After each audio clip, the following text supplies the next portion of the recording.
Hey, Nick King, AgriGold agronomist here in Southern Illinois. I managed to find me a cornfield. There's not many left. Harvest is winding down in 2023. Some are done, others are in the final stretches, and we have had a great harvest here in Southern Illinois. Very dry conditions. We've had the ability to let the crop stand out in the field, dry by itself. That also leads to questions. Am I losing bushels at 15% moisture in the field? Should I be combining and harvesting this stuff at 22, 24%? And what's the deal with phantom yield loss? Well, let's take a minute, try to go through some of the things that are happening as this corn dries down out in the field. All right, as we make our way to some freshly shucked corn out here in the field, I can confirm that this is 15, 16, 17% moisture corn standing out here in the field today. Now we have to realize that as this corn has matured, this grain is ripe, this plant is dead, and from this point on it is just breaking down from the inside out. So all of the tissue in this plant is starting to break down, which leads us to the conversation of where do the bushels go while the corn dries in the field? Well, very low-hanging fruit, literally. You have plants that are going to break down on the stalk side of things out here in the field as conditions deteriorate. So as corn dries in the field, you know, this plant is going to start breaking down. Stalks can start to bend, can start to break. We may lose ears like this to the ground if the header's not picking them up. We've got a few stalks that are laying across the row there. I think we've all seen that. That is obvious. Another thing that starts to break down on the corn plant is the shank. Well, you're wondering, what the heck is the shank? The shank is the piece of tissue on the corn plant that connects the actual ear to the plant. This is how we funnel all the dry matter into the cob and then subsequently into the kernels. This shank can start to deteriorate. You can see there it's already kind of broken down here. It doesn't take much to snap that off the plant.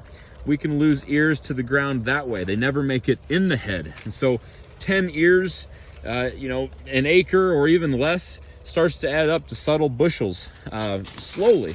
So that's another thing that can happen.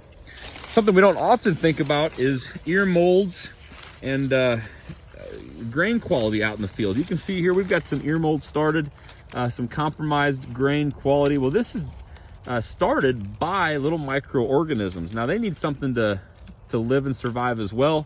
They're feeding off the dry matter and starches and carbohydrates inside of those kernels, affecting the weight of each one of those kernels. So make no mistake, grains and ear molds can compromise the weight of these ears as well. And then finally, actual kernel composition on the cob. We've got to understand how that works and how it looks. When the corn ear matures and it ripens and we hit black layer, what's actually happening is the tissue that connects the cob to the kernel has now kind of scarred off. It's disconnected. But if you look really closely, you can see every kernel has its own little pocket that it grows in. So it initiates with the tissue, the umbilical cord, if you will, from cob to kernel so it can fill itself out. When the kernel is mature, that layer of tissue scars off, it disconnects, but there's still minor amount of tissue holding that kernel in place, just a little bit. And as the season progresses from 25% moisture down to 15% moisture in these kernels, this tissue is breaking down just like the rest of the plant is. It allows for more butt shelling, some people call it, just kernel loss off of the cob. It's so easy just to pick these things off now because of how dry we are.